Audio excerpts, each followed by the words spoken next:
The iron shackles cut into Beatrice Winters's wrists as the judge slammed his gavel down, sealing her fate with 3 terrible words that would change everything she knew about the world. "Indentured servitude, 1 year," Judge Morrison announced, his voice echoing through the cramped courtroom in Deadwood, South Dakota. The summer heat of 1876 made the wooden building feel like an oven, and sweat trickled down Beatrice's spine beneath her tattered gray dress. To Mr. Harrison Zimmerman of Hot Springs, "Perhaps hard work on a ranch will cure you of your thieving ways, Miss Winters." Beatrice's throat tightened, but she refused to let tears fall. She was 20 years old, not a child, and she would face this punishment with whatever dignity remained to her. The truth was that she had stolen that loaf of bread and those 3 apples from the general store, desperate and half-starved after her father died from pneumonia 2 months prior. Their small homestead had failed, creditors had taken everything, and she had been left with nothing but the clothes on her back, and a hunger that gnawed at her insides like a living thing. The courtroom buzzed with whispers as the judge gestured to the man standing near the back. Beatrice turned to look at her new master, expecting to see cruelty or cold indifference in his face.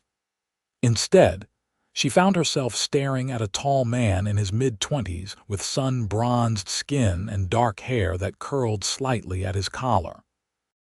Harrison Zimmerman wore a clean work shirt, leather vest, and trousers that had seen honest labor but were well maintained. His blue eyes met hers across the room, and she saw something unexpected there, something that looked almost like sympathy. "Come along," the marshal said gruffly, unlocking her shackles once they were outside. "Mr. Zimmerman's wagon is waiting." The journey from Deadwood to Hot Springs took most of the day. Beatrice sat in the back of the wagon, her hands now free but her future uncertain. Harrison Zimmerman drove the horses with practiced ease, occasionally glancing back at her but saying nothing. The Black Hills rolled past them, covered in ponderosa pines and spruce, the landscape both beautiful and indifferent to her plight. When they finally arrived at the ranch as the sun began its descent toward the horizon, Beatrice was surprised by what she saw. The property was modest but well kept, with a sturdy 2-story house painted white, a large barn, several corrals and pastures where cattle grazed peacefully. It was nothing like the harsh, brutal place she had imagined during the long hours in that Deadwood jail cell. Harrison brought the wagon to a stop near the house and climbed down. He walked around to the back and offered her his hand. Beatrice hesitated, then accepted it, allowing him to help her down. His grip was firm but gentle, his palm calloused from years of ranch work. "You must be exhausted and hungry," he said, his voice low and surprisingly kind. "Let me show you inside." Beatrice followed him up the porch steps, her legs shaky from the long ride. The interior of the house was clean and simply furnished, with a large kitchen, a sitting area with a stone fireplace, and stairs leading to the second floor. Everything spoke of a man who took care of his belongings, who valued order and comfort. "The previous owner built this place with his wife," Harrison explained, moving toward the kitchen. "They had plans for a big family, but she died in childbirth before that could happen. He sold it to me 3 years ago and moved back east. There are 4 bedrooms upstairs. You can take the one at the end of the hall, the one that gets the morning sun." Beatrice stared at him, confusion warring with suspicion. "You are giving me a bedroom?" Harrison turned to look at her, his expression serious. "Where else would you sleep? This is your home now for the next year at least. But I am your servant, your property according to the law." Something flickered in his eyes, something that might have been anger but not directed at her. "The law says a lot of things I do not agree with. You are here because you stole food to survive, not because you are a criminal by nature. I will not treat you like a prisoner in my home." Beatrice's throat constricted. She had expected harshness, cruelty, perhaps even worse. Men who purchased indentured servants, especially young women, often had intentions that made her skin crawl. Yet Harrison Zimmerman stood before her speaking of home and morning sunlight as though she were a guest rather than someone forced into his service. "I do not understand," she whispered. Harrison crossed to the stove and began stoking the fire. "My mother died when I was 12. My father remarried quickly to a woman who saw me as nothing more than free labor. She worked me dawn to dusk, never a kind word, never enough food. When my father died 2 years later, she sold our land and kept every penny, leaving me with nothing." He pulled out a cast iron skillet and set it on the stove. "I know what it is to be powerless and hungry. I know what it is to be treated as less than human. I will not do that to another person, no matter what some judge says." Beatrice sank into one of the kitchen chairs, her legs no longer able to support her. "Why did you agree to take me then?" "Because if I had not, someone else would have. Someone who might not have any qualms about mistreating you." He began cracking eggs into the skillet, the smell of cooking food making her stomach clench with hunger. "I need help on the ranch, that is true, but I need a partner in the work, not a slave. You will earn your keep through honest labor, and I will treat you with respect. That is the arrangement I am offering." She watched him cook, this strange cowboy who spoke of partnership and respect as though they were simple things, easily given. "What kind of work?" "Ranch work. Cooking, cleaning, mending, helping with the animals when needed. I have 2 ranch hands who come by during the day, but they go home to their own families at night. I manage most of the cattle work myself, but there is always more to do than hours in the day." He slid the eggs onto a plate along with some bread and bacon, then set it in front of her. "Eat. We can discuss details tomorrow." Beatrice stared at the food, her eyes burning with tears she had held back all day. When was the last time someone had cooked for her? When was the last time someone had shown her any kindness at all? She picked up the fork with trembling hands and took a bite. The eggs were perfectly cooked, seasoned with just enough salt and pepper. She ate slowly at first, then faster as her hunger overtook her caution. Harrison made himself a plate and sat across from her, eating in companionable silence. When she finally set down her fork, her plate clean, he refilled her water glass from the pitcher on the table. "Thank you," she managed to say, her voice rough with emotion. "You are welcome." He stood and began clearing the dishes. "Go on upstairs and rest. Second door on the right is the washroom. There is water in the basin. Your room is at the end of the hall. I put fresh linens on the bed yesterday. You knew I was coming. The judge sent word 2 days ago." Harrison began washing the dishes in a large basin. "I wanted to make sure everything was ready." Beatrice climbed the stairs on unsteady legs, following his directions. The washroom was simple but functional, with a large basin, clean towels, and a bar of soap that smelled like lavender. She washed her face and hands, scrubbing away the grime of the jail and the journey. When she looked at herself in the small mirror above the basin, she barely recognized the woman staring back. Her brown hair hung in tangled waves around her thin face, and her hazel eyes looked too large in her gaunt features. The bedroom at the end of the hall took her breath away. It was not large or fancy, but it was clean and bright, with a real bed covered in a beautiful quilt, a dresser, a washstand, and a window that looked out over the eastern pastures. In the fading light, she could see the cattle settling down for the night, and beyond them, the dark silhouettes of the Black Hills against the purple sky. She sat on the edge of the bed, running her hand over the quilt. The pattern was a star design in blues and greens, the stitching small and precise. This room, this bed, was nicer than anything she had known even before her father died. Their homestead had been rough and poorly built, always drafty in winter and stifling in summer. Beatrice lay down fully clothed, too exhausted to do anything else. Within moments, she fell into the deepest sleep she had experienced in months, her dreams for once not haunted by hunger and fear. She woke to sunlight streaming through the window and the smell of coffee brewing downstairs. For a moment she forgot where she was, forgot the events of the previous day. Then it all came rushing back: the trial, the sentence, Harrison Zimmerman and his unexpected kindness. Beatrice rose and smoothed her dress as best she could, wishing desperately for something clean to wear. When she made her way downstairs, she found Harrison in the kitchen, already dressed for the day in work clothes, pouring coffee into 2 mugs. "Good morning," he said, handing her one of the mugs. "There is sugar on the table if you take it sweet." "Thank you." She accepted the mug, wrapping her hands around its warmth even though the morning was already growing hot. It was July, and even in the hills, summer made itself known.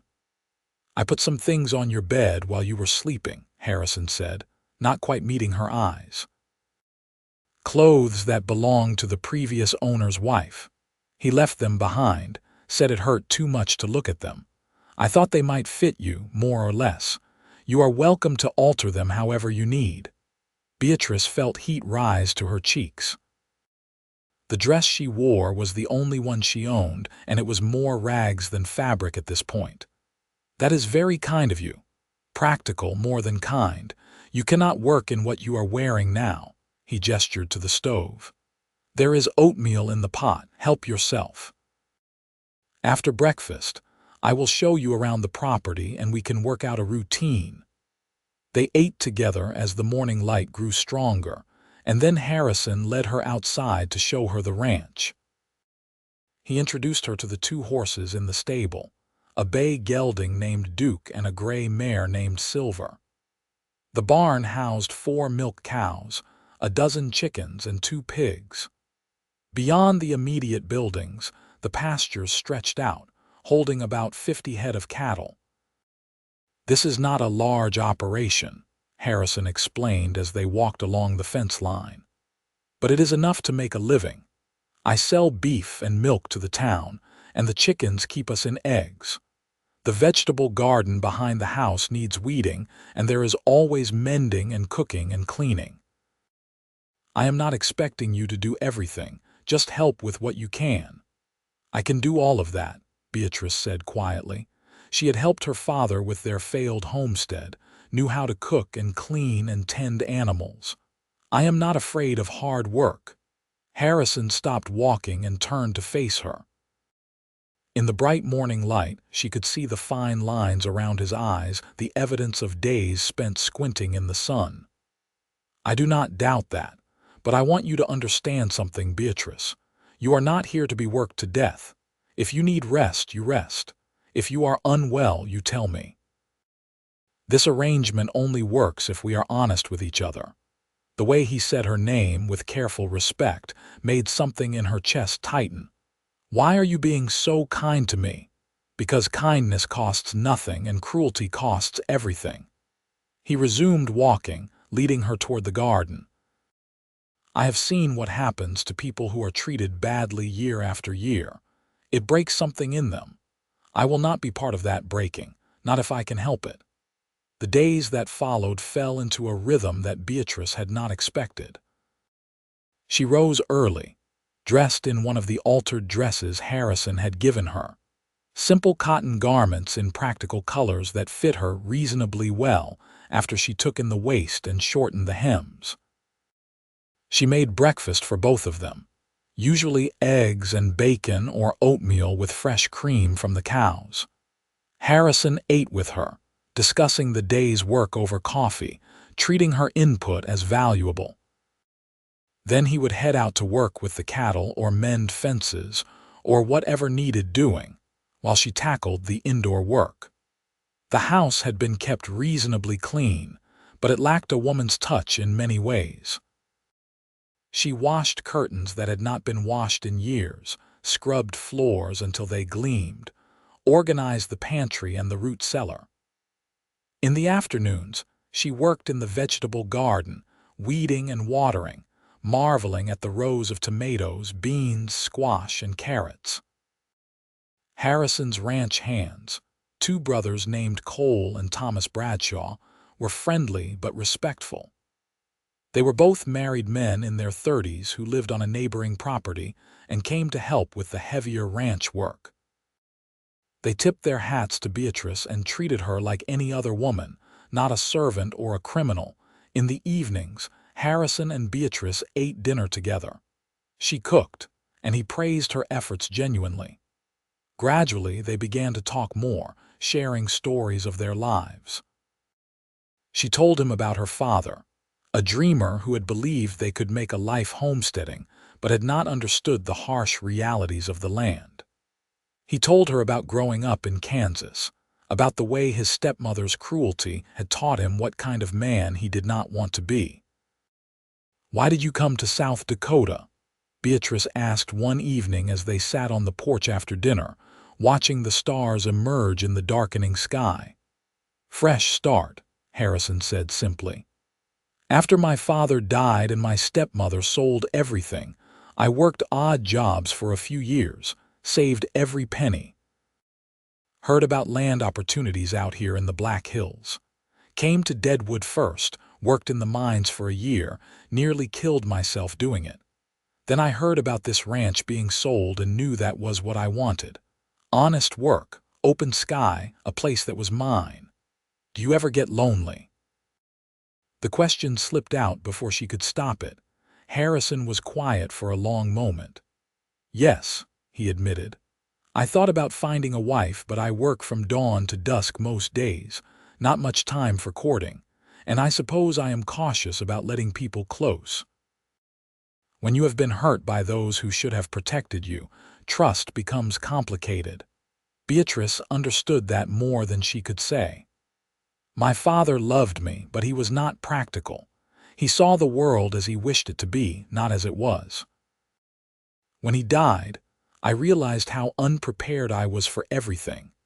I did not know how to manage money or negotiate with creditors. I just knew how to work hard, and that was not enough." "It should have been," Harrison said quietly. "A woman alone should not be punished for trying to survive." They sat in comfortable silence, the night sounds of the ranch surrounding them. Crickets sang in the grass, cattle lowed softly in the distance, and somewhere a coyote called to its pack.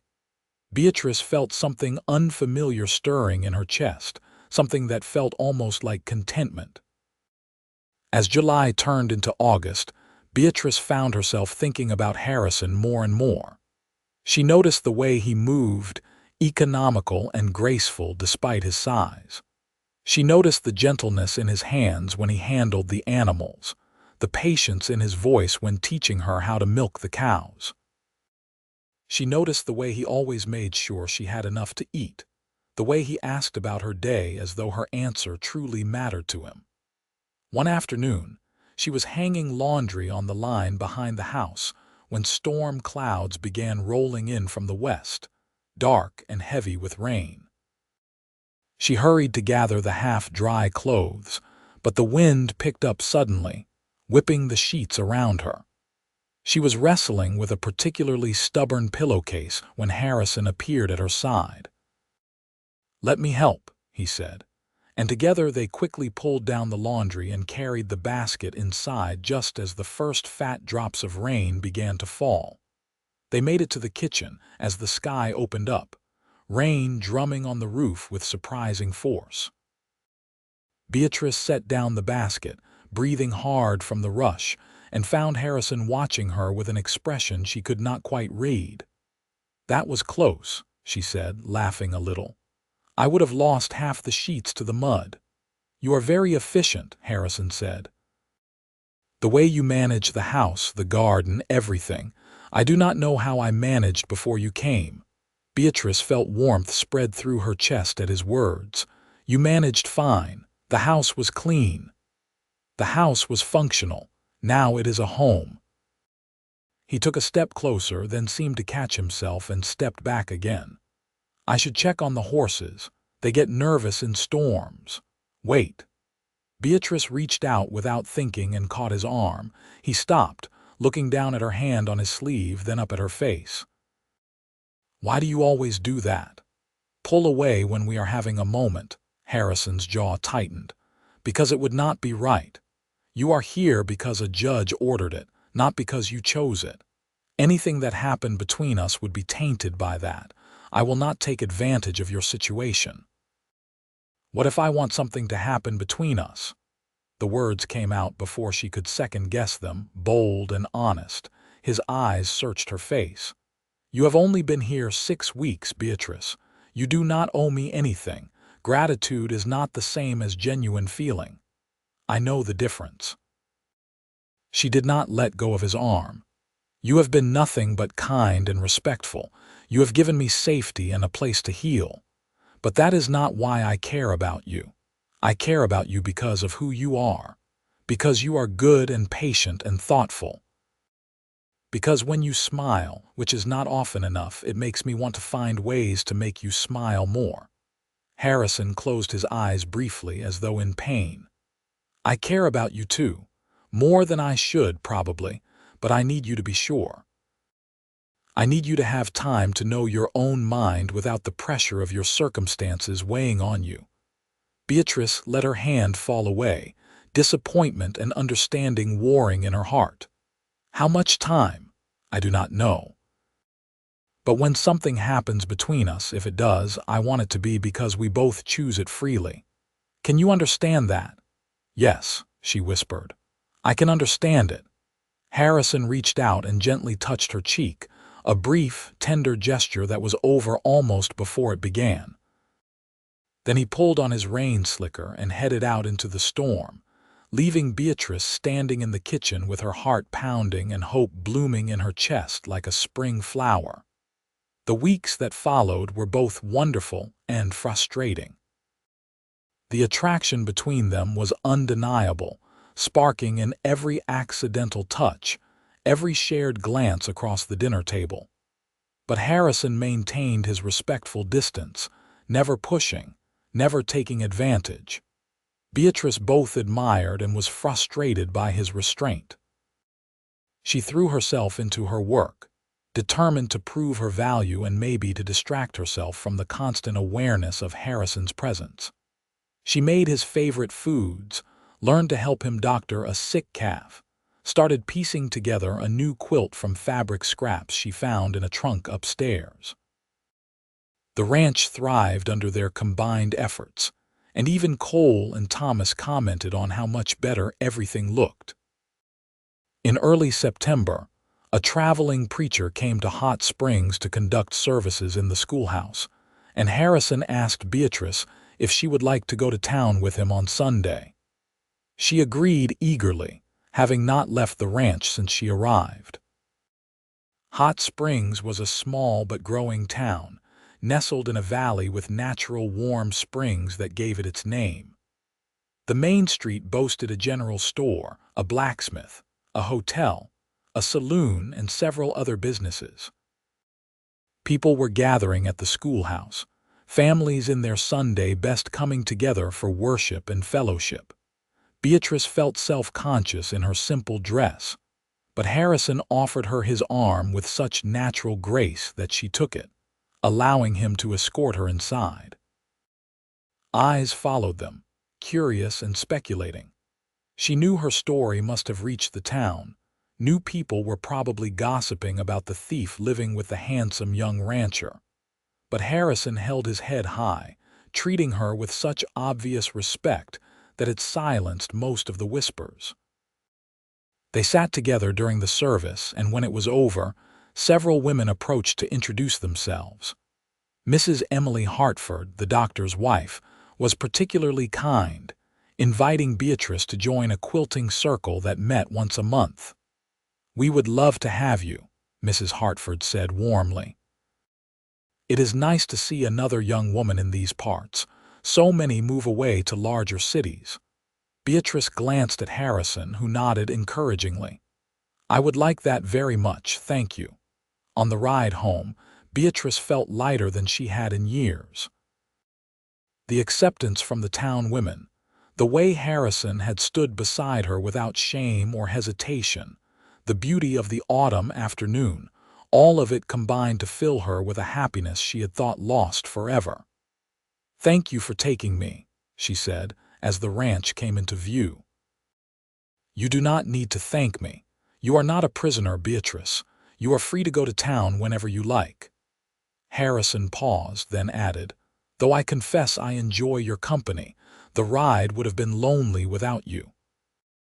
That night, as Beatrice lay in her bed watching moonlight paint patterns on the ceiling, she acknowledged what she had been trying not to admit for weeks.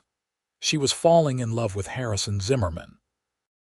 Not because he had saved her from a worse fate, not because he was kind when he could have been cruel, but because of who he was at his core. He was a man of principle and integrity, someone who had been hurt, but chose to respond with compassion rather than bitterness. October arrived with cooler temperatures, and the first hints of autumn color in the trees. The ranch work intensified as they prepared for winter, and Beatrice found herself working alongside Harrison more often, helping bring in the last of the garden harvest, preserving vegetables and making jam from the wild plums that grew near the creek.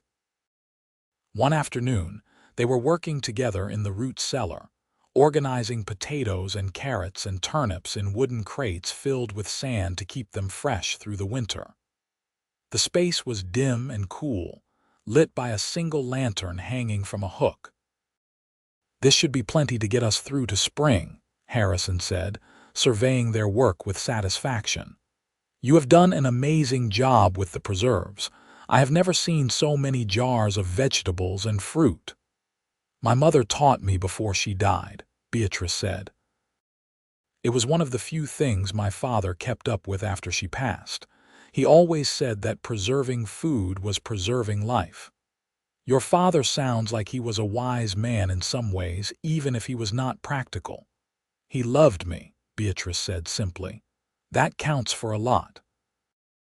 They were standing close together in the small space, and Harrison's hand brushed hers as he reached for another crate. The touch sent electricity through her, and she looked up to find him watching her with an intensity that made her breath catch. Beatrice, he said quietly. It has been 3 months, I know. Do you still feel the same way you did during the storm? When you said you cared about me, her heart was pounding so hard she was sure he could hear it. Yes, more actually. Harrison reached up and cupped her face in his calloused hands, his touch gentle and reverent. I am trying to do the right thing. I am trying to be honorable, but I need to know if you want me to keep my distance or if you want me to stop fighting this thing between us. Stop fighting it, Beatrice whispered. Please. He leaned down slowly, giving her every chance to pull away, and then his lips met hers in a kiss that was soft and sweet and full of longing. Beatrice's eyes fluttered closed as she kissed him back, her hands coming up to rest on his chest. She could feel his heart pounding beneath her palms as fast as her own. When they finally pulled apart, Harrison rested his forehead against hers. I have wanted to do that for so long. Then why did you wait? Because I needed you to be sure. I needed to be sure. What I feel for you, Beatrice, it is not something light or temporary. I am falling in love with you, and I needed to know that you had time to understand your own heart without the weight of obligation. Tears sprang to Beatrice's eyes. I love you too. I think I have for weeks now. You are the best man I have ever known, Harrison Zimmerman. He kissed her again, deeper this time with a passion that had been carefully leashed for months.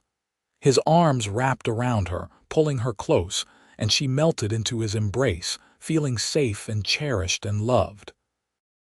They stood there in the root cellar for a long time, holding each other, stealing kisses, murmuring soft words. Finally, Harrison pulled back with a shaky laugh. "We should probably get back to work before Cole and Thomas come looking for us and get the wrong idea." Beatrice smiled, her whole face glowing with happiness. "Or the right idea. Fair point." He kissed her forehead, her nose, her lips again quickly. "But I want to do this properly. I want to court you, Beatrice. I want to take you to town dances and church socials. I want everyone to know that you are my girl if you will have me." "I will have you," she said softly, "in any way you are willing to be had." The weeks that followed were the happiest of Beatrice's life. Harrison courted her with old-fashioned propriety, bringing her wildflowers from the meadow, sitting with her on the porch in the evenings, teaching her to ride Silver so they could explore the property together. They attended a harvest dance in Hot Springs, and Beatrice wore the best of the dresses he had given her, altered to fit her perfectly. Harrison held her during the slow dances with such tender care that several women watching sighed romantically. As November arrived and her year of servitude drew closer to its end, Beatrice found herself not wanting it to end at all. The ranch had become her home, and Harrison had become her heart. The thought of leaving, of being free to go wherever she wanted, held no appeal when everything she wanted was right here. One evening in mid-November, as they sat by the fire after dinner, Harrison took her hand. "Your year is almost up," he said quietly. "In 6 weeks, you will be free to leave, to make your own choices without any legal obligation." Beatrice's stomach clenched with anxiety. "I know. I need to ask you something, but I want you to know that you are under no obligation to answer in any particular way. Whatever you decide, I will respect it." He slid off the couch onto one knee, still holding her hand, and Beatrice's breath stopped entirely. "Beatrice Winters, I love you with everything in me. You have made this house a home, made my life richer and fuller than I ever imagined it could be. I know that we met under unusual circumstances, and I know that some people will judge us for that, but I do not care what anyone else thinks. I only care about what you think, what you want." He reached into his pocket and pulled out a simple gold band with a small blue stone. "Will you marry me? Will you stay here not as my servant but as my wife, my partner, my love?" Tears streamed down Beatrice's face as she nodded, unable to speak past the emotion clogging her throat. Finally, she managed to whisper, "Yes. Yes, Harrison, I will marry you."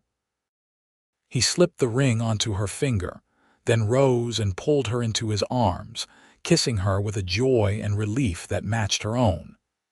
They stood there by the firelight, holding each other, two people who had found love in the most unexpected of circumstances. "The ring was my mother's," Harrison said softly. "The only thing I managed to save before my stepmother sold everything. I have been carrying it with me for years, waiting for the right person. I knew it was you the moment I saw you in that courtroom, looking scared but defiant, refusing to let them break you. You saw all that in a single moment. I saw your strength. I saw your spirit. I wanted to know you, to protect you, to give you a chance to heal. I never expected to fall in love with you, but I am so grateful that I did." They married in early December, before Beatrice's servitude officially ended, in a simple ceremony at the Hot Springs Church with Cole and Thomas and their families as witnesses. Beatrice wore a dress that Mrs. Hartford helped her make, a beautiful creation in deep blue that brought out the color of her eyes. Harrison wore his best suit, looking handsome and nervous and so full of love that Beatrice thought her heart might burst. When the preacher pronounced them husband and wife, Harrison kissed her with such tenderness that several people in the small congregation got teary. The reception was held at the ranch, with the Bradshaw families and several other neighbors bringing food and offering their congratulations. That night, when everyone had gone home and the house was quiet, Harrison carried Beatrice over the threshold of his bedroom, which was now their bedroom. He set her down gently and brushed a strand of hair from her face. "Are you happy?" he asked. "Happier than I ever imagined being," Beatrice answered honestly. "When that judge sentenced me, I thought my life was over. I thought I would be worked to death or worse. I never dreamed that I would find love, find a home, find everything I had been missing." "You gave me all those things too," Harrison said. "I was existing before you came, just going through the motions of life. You made me want to live again, want to build something lasting and beautiful." He kissed her then, and she kissed him back, and everything else faded away except the two of them, and the love that had grown between them like a strong, beautiful tree with roots sunk deep into nourishing soil. Their first winter together was cold but wonderful. The house was warm and cozy, filled with the smells of baking and the sounds of laughter. They worked together during the day and held each other at night, learning the rhythms of married life with patience and joy. In January, Beatrice's period of servitude officially ended. Harrison brought her the papers from the courthouse, stamped and signed, declaring her obligation fulfilled. "You are free," he said, handing them to her. Beatrice took the papers and walked directly to the fireplace, where a cheerful blaze crackled away the winter chill. She tossed the documents into the flames and watched them curl and blacken and turn to ash. "I do not need these," she said. "I am already free. I have been free since the moment I realized I loved you and you loved me back. The law might have brought me here, but love is what keeps me here." Harrison pulled her into his arms, his eyes bright with emotion. "I love you, Mrs. Zimmerman. I love you too, Mr. Zimmerman." Spring came early that year, and with it, good news. Beatrice was expecting a baby. She told Harrison one April morning while they were planting the vegetable garden, kneeling side by side in the rich dark earth. "I am going to have a baby," she said simply, watching his face for his reaction. Harrison froze, his hands stilling in the dirt. Then a smile spread across his face, so wide and genuine that it transformed him from handsome to absolutely beautiful. "Truly, you are certain as I can be. The signs are all there." He pulled her into his arms, not caring that they were both covered in dirt, and held her tight. "A baby, we are going to have a baby. Are you happy?" Beatrice asked, though she could see the answer written plainly on his face. Happy does not begin to cover it. Grateful, terrified, overjoyed, all of those things at once. He pulled back to look at her, his hands framing her face. "You are going to be an amazing mother. And you are going to be an amazing father." The pregnancy progressed smoothly through the summer months. Beatrice continued to help with the ranch work as much as she could, though Harrison became increasingly protective, constantly worrying that she was doing too much. Mrs. Hartford and the other women from the quilting circle offered advice and support, bringing gifts for the baby and sharing their own experiences. In late November, as the first snow began to fall, Beatrice went into labor. The birth was long and difficult, lasting through the night and into the next day. Dr. Hartford attended, along with his wife and two other experienced women from town. Harrison paced outside the bedroom door, nearly wearing a path in the floorboards with his worry. Finally, as the sun was setting on the second day, a baby's cry rang out.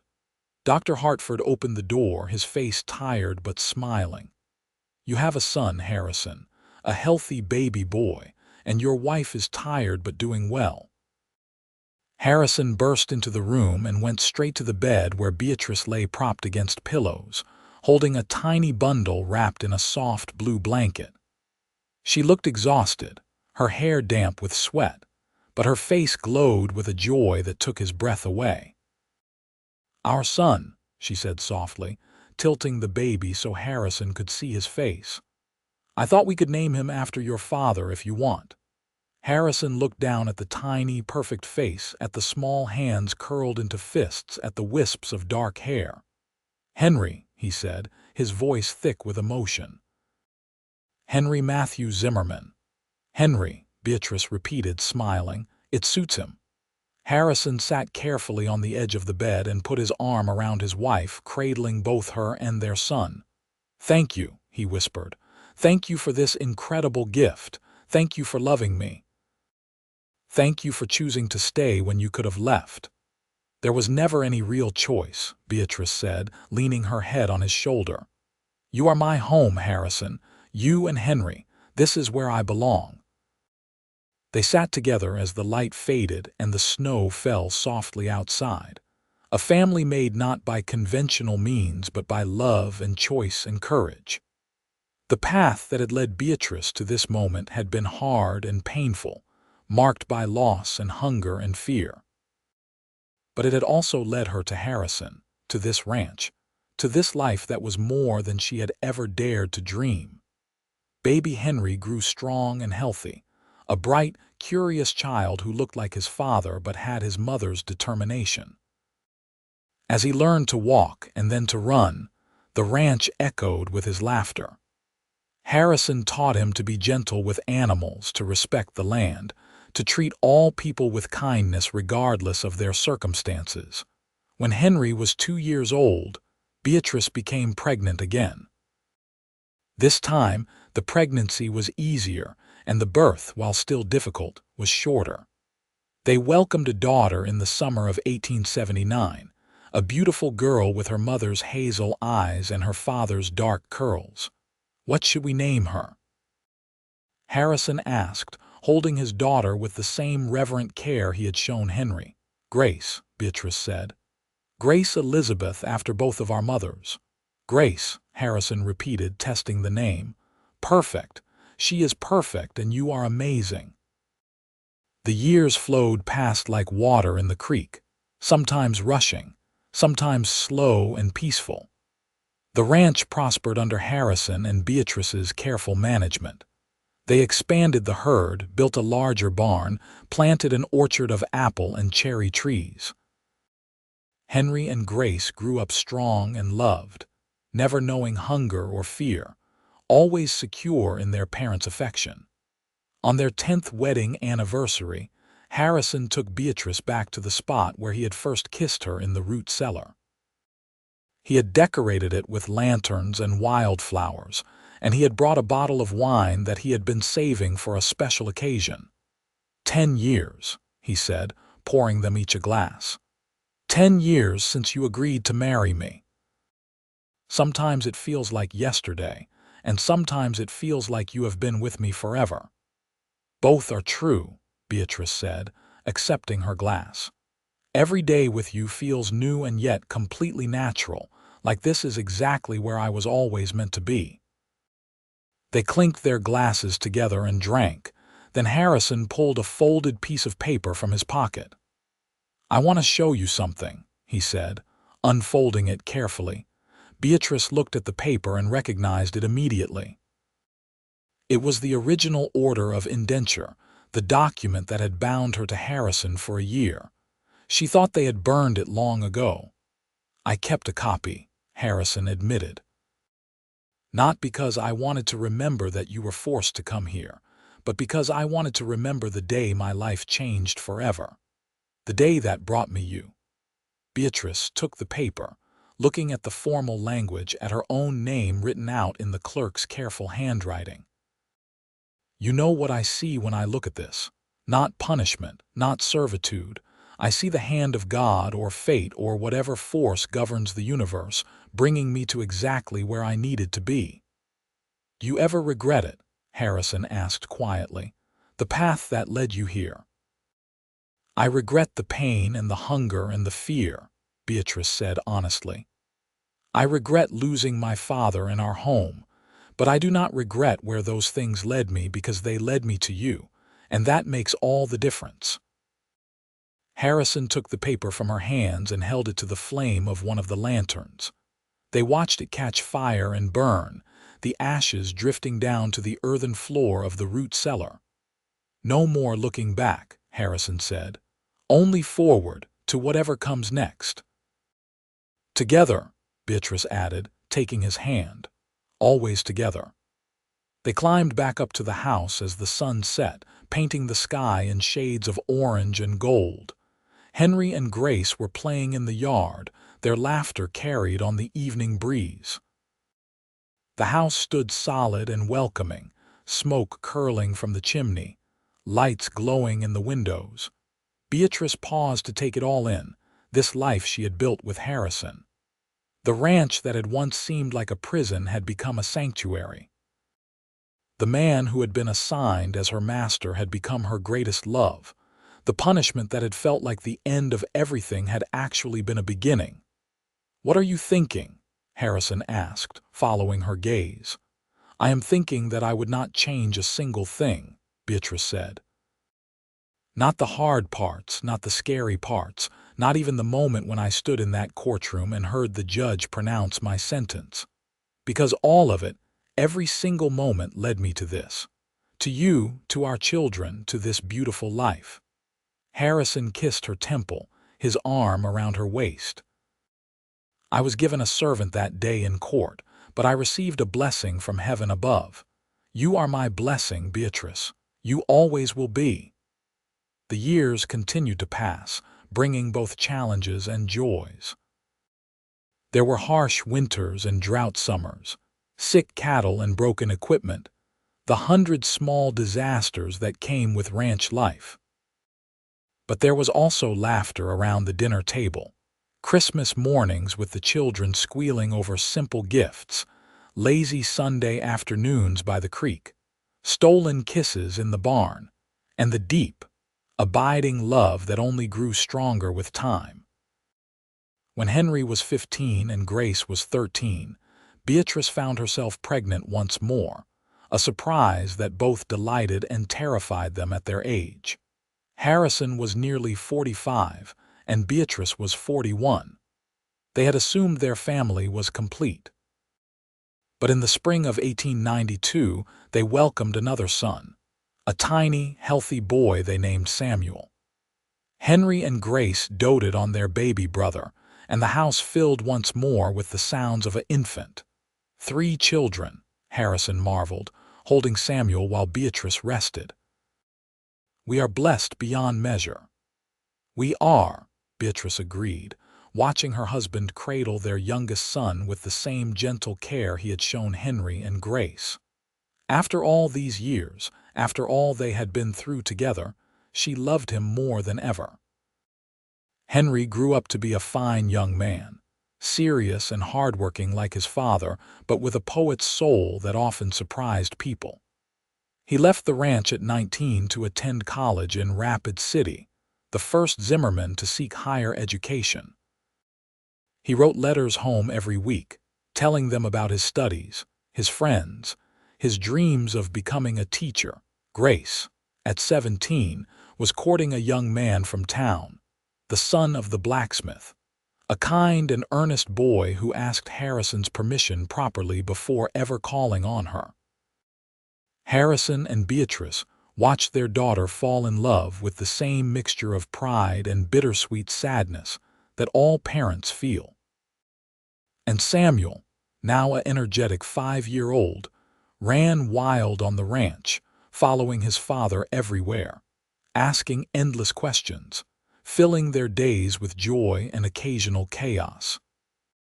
One evening in the summer of 1897, as Harrison and Beatrice sat on the porch watching the sunset, they reflected on the long, strange, wonderful journey that had brought them to this moment. "You remember the first night I came here?" Beatrice asked. "How scared I was. How certain I was that my life was over. I remember thinking you were the bravest person I had ever seen," Harrison said. "Standing there in that courtroom with your head up, refusing to be ashamed even though you had every right to be terrified. I was terrified. But then I met you, and slowly, day by day, you showed me that there was still goodness in the world, that not all men were cruel or selfish, that I could trust again, love again, hope again. Harrison took her hand, lacing their fingers together. They were older now, their hands marked by work and time, but the connection between them was as strong as ever. "You saved me too," he said quietly. "I was so lonely before you came, even though I did not fully realize it. I had convinced myself that work was enough, that I did not need love or companionship, but you showed me what I was missing. You brought life and warmth and joy into this house, into my heart." "We saved each other," Beatrice said. "That is what love does, I think. It saves us from the loneliness and fear that would otherwise consume us." They sat in comfortable silence, as the sky deepened from gold to purple to deep blue. Stars began to appear, the same stars that had shone on them that first night, when Beatrice had been a frightened servant and Harrison had been a lonely rancher, neither knowing that they had just met the love of their life. Grace married her blacksmith son in the fall of 1898, in a beautiful ceremony at the Hot Springs Church. Beatrice cried happy tears as she watched her daughter exchange vows, remembering her own wedding day more than 20 years before. Harrison stood tall and proud as he walked Grace down the aisle, though Beatrice saw him wipe away tears when he thought no one was looking. Henry came home from college with a young woman he introduced as his fiancée, a school teacher named Margaret with kind eyes and an intelligent mind. They married the following spring, and Henry accepted a position teaching at a school in Rapid City. He and Margaret visited the ranch often, and Margaret and Beatrice became fast friends. Samuel grew from a wild child into a thoughtful young man who loved the ranch as much as his father did. At 12 years old, he already knew he wanted to stay and work the land, to carry on the legacy his parents had built.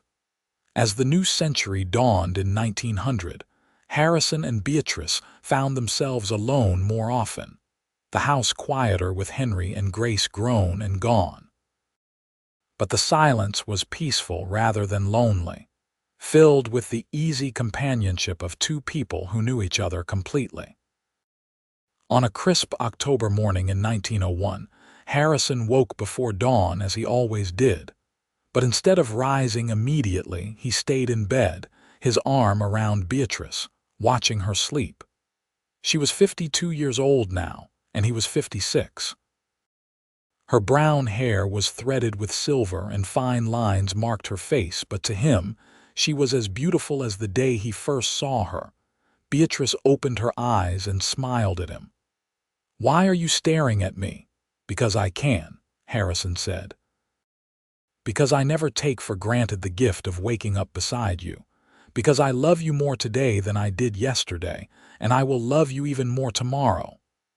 "Flatterer," Beatrice said, but she was smiling as she reached up to touch his face. "What has brought on this philosophical mood?" "I have been thinking about time, about how quickly it passes, about how every moment matters." He pulled her closer.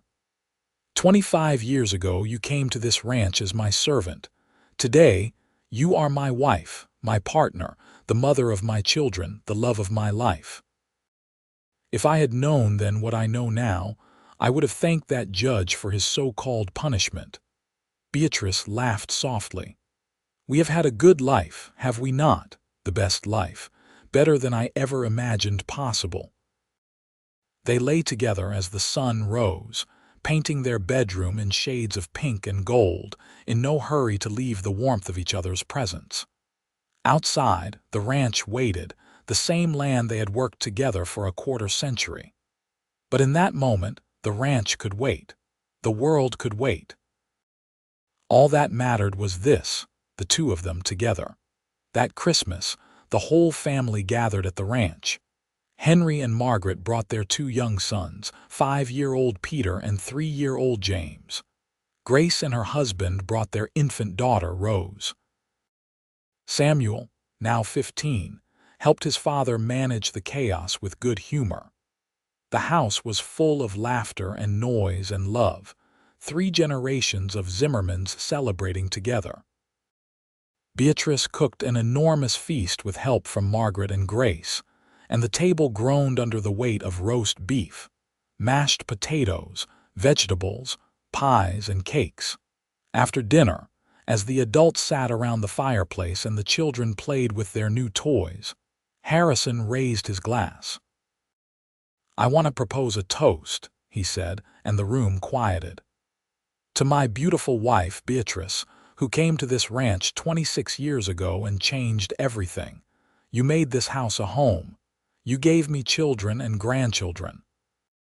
You taught me that love is not about where you start, but about where you choose to go together. You are my heart, my blessing, my everything." Beatrice's eyes filled with tears as everyone raised their glasses and drank.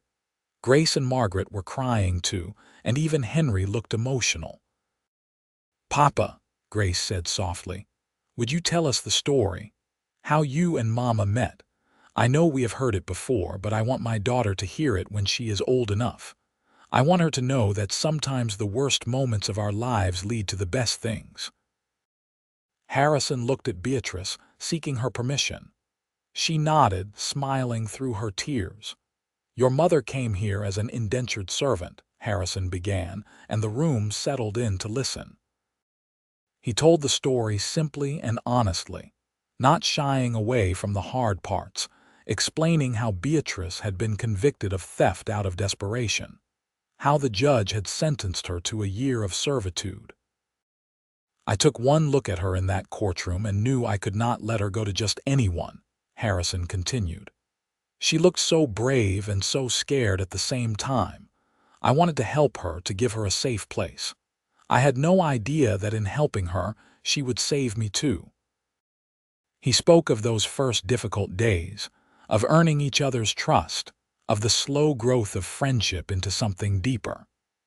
He spoke of the moment in the root cellar when he first kissed her, of the proposal, of the wedding, of the birth of their children. "The point is," Harrison concluded, "that your mother was given to me as a punishment, but I have always considered her a blessing from heaven above. She is the best thing that ever happened to me, and I thank God every day for the circumstances that brought us together." There was not a dry eye in the room when he finished. Henry stood and embraced his father, then his mother. Grace did the same. Even Samuel, trying hard to be mature at 15, hugged them both tightly. Later, after everyone had gone to bed and the house was quiet, Harrison and Beatrice stood on the porch in the cold winter air, wrapped in a shared blanket, looking at the stars. "That was a good day," Beatrice said softly. "Every day with you is a good day," Harrison replied. "Even the hard ones, especially the hard ones because we face them together." They stood in silence for a while, breathing in the cold, clean air, feeling the peace of their land, their home, their life together. "Harrison," Beatrice said. "Yes, my love. Thank you for seeing me that day in the courtroom, for seeing past the conviction and the label of thief to the person I actually was. Thank you for giving me a chance when no one else would have." Harrison turned to face her, his hands on her shoulders. "Beatrice, you have it backward. Thank you for giving me a chance. Thank you for trusting me even when you had no reason to. Thank you for loving me even though I was just a lonely cowboy with a small ranch and big dreams. You made all those dreams come true simply by being here, by choosing me, by building this life with me." She kissed him then, a kiss that held 26 years of love and partnership, of struggles overcome and joys celebrated, of two lives intertwined so completely that neither could imagine existing without the other. As they finally went inside, out of the cold, Beatrice paused at the threshold and looked back at the land spread out under the starlight. This was the place where her punishment had become her greatest blessing. This was the place where she had learned that love could be gentle and kind, that trust could be rebuilt, that joy could return even after the darkest times. She had been given as punishment to a cowboy who treated her like a blessing from heaven above. And in doing so, he had given her everything, a home, a family, a love that would last all her days. The years rolled on, gentle and full. Samuel took over more and more of the ranch work as Harrison aged, learning from his father's patient teaching just as Harrison had once learned on his own. The ranch stayed in the family, passed from generation to generation, a testament to the love that had built it. Harrison and Beatrice grew old together. Their hair turned white, their steps slower, but their love never dimming. They spent their final years sitting on that porch, holding hands, watching sunsets, telling stories to their grandchildren about the old days, about the Wild West that was slowly fading into memory. When Harrison passed away peacefully in his sleep at the age of 78, Beatrice was beside him, holding his hand, whispering words of love. She mourned him deeply, but without bitterness, grateful for the 47 years they had shared. She lived 3 more years, surrounded by children and grandchildren and even great-grandchildren, all of them bearing the legacy of the love she and Harrison had built.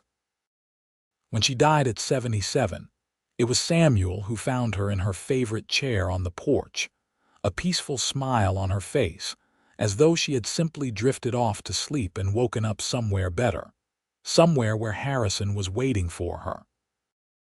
They buried her beside him on a hill overlooking the ranch, under a sky as wide and blue as the one that had watched over them all those years ago. The headstones were simple, marking their names and dates, but the true monument to their love was the ranch itself, still thriving, still home to Zimmermans, still a place where blessings bloomed from the soil of faith and hard work and enduring love. And sometimes, on quiet evenings when the wind was just right, you could almost see them there on the porch, 2 shadows sitting close together, holding hands, watching the sun set over the land they had loved and worked and made their own. A cowboy who had chosen kindness over cruelty, and a woman who had been given as punishment but became the greatest blessing of all. Their story passed into family legend, told and retold around dinner tables and fireplaces, a reminder that love can grow anywhere, even in the most unlikely soil. That punishment can become blessing, that the worst day of your life might be the day that changes everything for the better, that 2 people, brought together by law and circumstance, can choose to build something beautiful and lasting. The ranch still stands today, generations later, still bearing the Zimmerman name, still home to descendants of Harrison and Beatrice. And if you visit on the right kind of evening, if you sit quietly on that old porch and listen to the wind in the pines and the distant sound of cattle settling down for the night, you might just feel it, the love that built this place, the blessing that came disguised as punishment, the cowboy and the woman who found forever in each other's arms. Their love story was not one of grand gestures or dramatic rescues, though it began with drama enough. It was a story of daily choices, of kindness repeated until it became habit, of respect and trust carefully built and fiercely maintained. It was a story of 2 broken people who made each other whole, of 2 lonely hearts that found their home in each other. And in the end, that is the best kind of love story of all, the kind that lasts, the kind that builds families and legacies, the kind that turns punishment into blessing and strangers into soulmates. The kind of love that echoes down through generations, reminding us all that we are capable of more grace, more kindness, more love than we ever imagined. Harrison Zimmerman and Beatrice Winters. Zimmerman lived and loved in a time when the West was still wild, when life was hard and uncertain, when every day brought new challenges. But they faced it all together, and in facing it together, they created something that lasted far beyond their own years. They created a legacy of love that would never die, a story that would never be forgotten, a blessing that would continue to multiply through the years, She was given as punishment. He treated her like a blessing from heaven above. And together, they proved that love, real love, can transform anything.